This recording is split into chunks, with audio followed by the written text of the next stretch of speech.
साथियों नमस्कार, मैं राजकुमार और आप देख रहे हैं हम आपकी आवाज़। दोस्तों, कहते हैं कि कुछ योजनाएं जो होती हैं वो सरकारी कागज़ों के अंदर दम तो जाती हैं, कुछ अधिकारियों की लापरवाही की वजह से सिरे नहीं चढ़ पाती। एक ऐसा ही एक प्रोजेक्ट था जो बनने से पहले ही ढेर हो गया कागज़ों में। इस वक्त हम रोड़ी के बस स्टैंड के निकट जो अनाज मंडी है उसके पास खड़े हैं। ये जो आप तस्वीरों में देख रहे हैं, मैं आपको तस्वीरें दिखा रहा हूँ, ये तस्वीरें देख लीजिए पहले, उसके बाद मैं बताऊँगा कि आखिर माजरा क्या है। ये वो तस्वीरें हैं, यहाँ पर तकरीबन 1980 के अंदर गिरधारी लाल और दीवानचंद जैन दो पार्टनरशिप थे, सेठ थे, जाने माने सेठ थे। उन्होंने 1980 के अंदर यहाँ पर बस अड्डा बनाने के लिए विभाग के नाम ज़मीन की थी। हालांकि इस ज़मीन की जो रजिस्ट्री है वो परिवहन निगम के नाम बिल्कुल हो चुकी थी। उसके बाद ये जगह जो खाली है, ये आप तस्वीरों में जैसा कि देख सकते हैं खाली जगह पड़ी है यहाँ पर, और कुछ यहाँ पर अस्थायी कब्जे भी है। मैं ये आपको ये दिखा दूँ कि अस्थायी कब्जे की ये लोगों ने।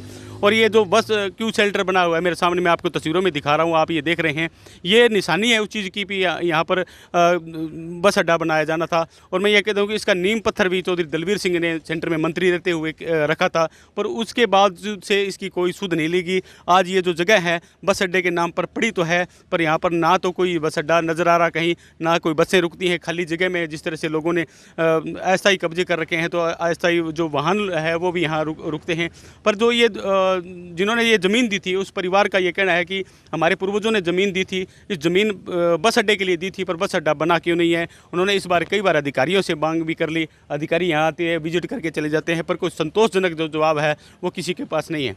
आज इन लोगों ने कहा है कि अगर इस ज़मीन पर बस अड्डा नहीं बनाना है तो ये ज़मीन हमें वापस दे दी जाए, ताकि हम यहाँ पर कोई पार्क या अपने पूर्वजों के नाम कुछ न कुछ यहाँ पर स्थापित कर सकें। जो जैसा कि आप तस्वीरों में देख सकते हैं कि जो जगह है यहाँ पर इधर सामने बिल्कुल ये रोड लग रही है, और ये पीछे भी रोड है, ये एक अच्छी जगह है। आज इस जगह की जो कीमत है वो करोड़ों रुपए में जगह की कीमत है। जैसा आप क्यू शेल्टर देख रहे हैं सामने, ये क्यू शेल्टर है, यहाँ पर पशु हैं या जो लोग हैं अपने वाहन खड़ा करते हैं, ये जो एक बिल्कुल यहाँ झोंपड़ी नुमा एक बस क्यू शेल्टर यहाँ बना के छोड़ दिया गया। इस बारे में हम इनके जो परिवार हैं, दीवानचंद का और गिरधारी लाल का जो परिवार है, उनसे भी बात करेंगे। आखिर माजरा क्या है, क्यों बस अड्डा नहीं बनाया जा रहा, अधिकारियों से भी बात करने की पूरी कोशिश करेंगे। इस परिवार का कहना है कि यहाँ पर कुछ न कुछ तो बनाया जाए। अगर जगह ये बस अड्डा विभाग नहीं बनाता तो ये जगह है हमें वापस कर दी जाए, ताकि हम यहाँ पर कुछ अन्य जगह बना ले। पर बस अड्डे के नाम हमने रजिस्ट्री करवाई है, वो हमारी वापस कर दी जाए। आप देखते रहिए हम आपकी आवाज़। इस वक्त हम गिरधारी लाल गर्ग के पुत्र अशोक गर्ग के साथ मौजूद हैं। उनसे हम जानेंगे कि बस अड्डे की जो जगह थी वो उनके बुज़ुर्गों ने किस पर्पज़ से दी थी, और यहाँ पर उस अड्डे को शुरू करने के लिए उन्होंने क्या प्रयास किए। आज बस अड्डा क्यों नहीं बन रहा, अधिकारियों से उनकी क्या मांग चल रही। सबसे पहले गर्ग साहब आपका स्वागत है जी।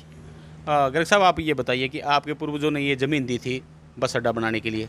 आज मैं ये बात करूं कि जीटी रोड के साथ ये जो रोड के साथ ज़मीन लगती है तो इसकी कीमत भी करोड़ों रुपए के अंदर है, इसमें कोई दो राय नहीं है। तो वजह क्या रही सर, आपके पूर्वजों ने ज़मीन किस पर्पज़ के लिए दी थी? वो बस स्टैंड बनाने के लिए दी थी, दान में दी थी। तो उसके बावजूद आज इस बात को तकरीबन 41 साल का समय, जो 4 दशक का समय गुजर चुका है, तो इस दौरान आपने इसकी जो रजिस्ट्री है वो भी डिपार्टमेंट के नाम आप करवा चुके हो, तो बन क्यों नहीं रहा बस अड्डा, इसकी वजह क्या रही? आप किन अधिकारियों से मिल चुके हैं? हम जीएम साहब से मिले हैं जी, उन्होंने कह दिया जी बनेगा, हम ऊपर लिख दिया जी, फिर ऊपर वाले कह रहे हैं ये बनाएंगे 40 साल निकल गए जी, अब तक नहीं बना जी।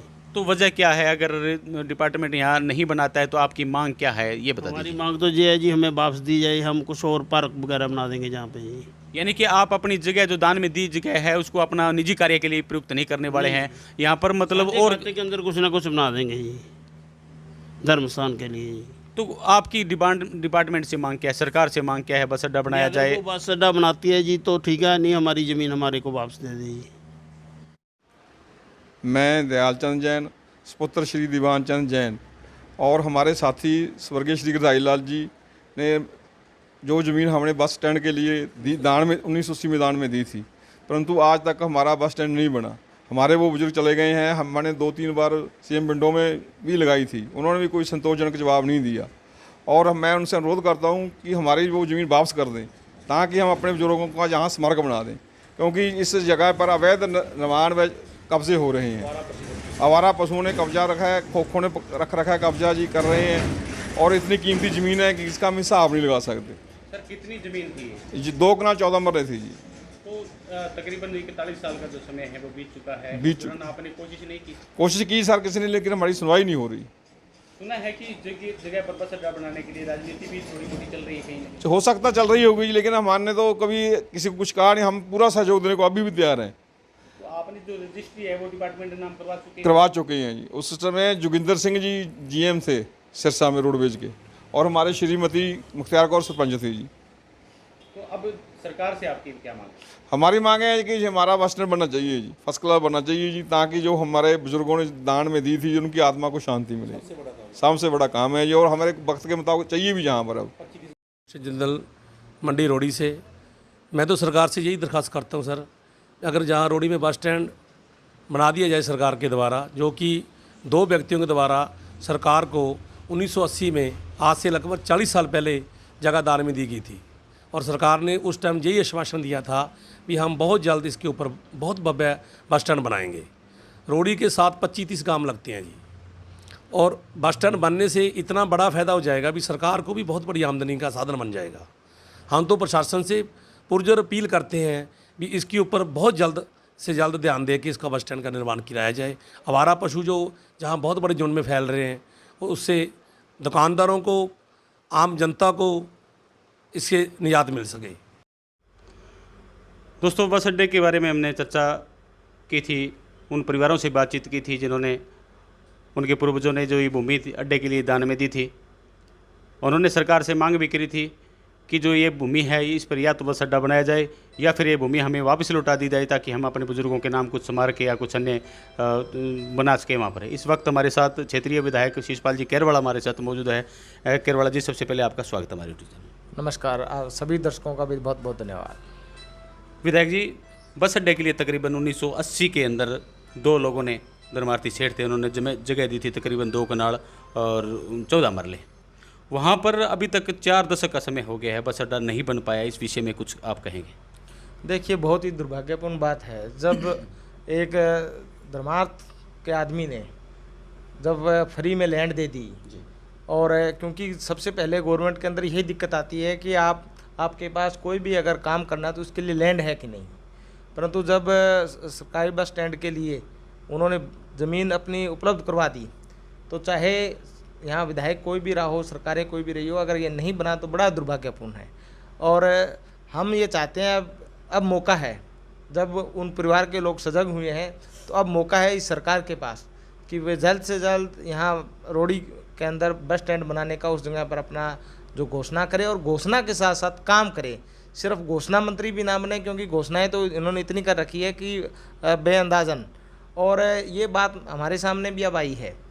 और अगर अभी ये नहीं करते तो जब भी हमारा टाइम मिलेगा हम इसको पूरा कराने का काम करेंगे। और अभी भी इस मुद्दे को लेकर हम सरकार से भी बात करूंगा, मुख्यमंत्री से भी बात करूंगा। सर, रोड़ी हल्का भी रहा, यहाँ पर MP जी साहब भी रहे, विधायक भी रहे, काफ़ी चर्चित ये गांव है, तकरीबन 20-25 गांवों को फ़ायदा भी होगा इस बस स्टैंड के लिए। तो आप इस बस स्टैंड को सुचारू रूप से मतलब शुरू करवाने के लिए, मैं आपको इसी बीच आपको बता दूं कि चौधरी दलवीर सिंह ने इनका जो नींव पत्थर रखा था इसका, और चौधरी जगदीश नेहरा भी उस टाइम में साथ थे, हमारे पास तस्वीरें भी उस टाइम की पड़ी है। तो आप क्या प्रयास करेंगे सर, ये बताइए। देखिए, मैंने कहा कि मेरे सामने ये मुद्दा अभी फ़िलहाल आया है, और मैं रोड़ी के गणमान्य व्यक्तियों से बात करूंगा, और जो साथी जिन्होंने ये ज़मीन दान की है उनसे भी बात करके प्रॉपर हम इसको तरीके से हम चंडीगढ़ में इसकी लड़ाई लड़ेंगे मजबूती से, और निश्चित रूप से ये लड़ाई हम जीत के आएंगे।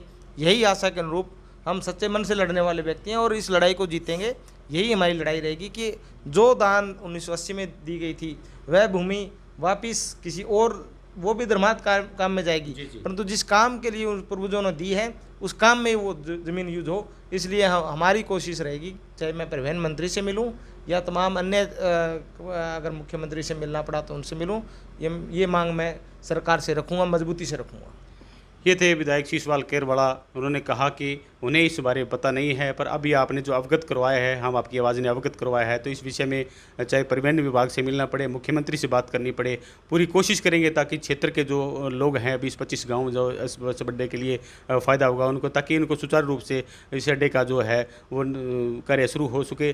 और लोगों ने भी ये क्षेत्र के विधायक से उम्मीद जताई है कि वो क्षेत्रीय विधायक हैं, काफ़ी अच्छे युवा विधायक हैं और काम करने का उनका तजर्बा भी अच्छा है, तो उनसे लोगों ने उम्मीद जताई है कि वो इसके लिए कुछ प्रयास करेंगे। आप देखते रहिए हम आपकी आवाज़।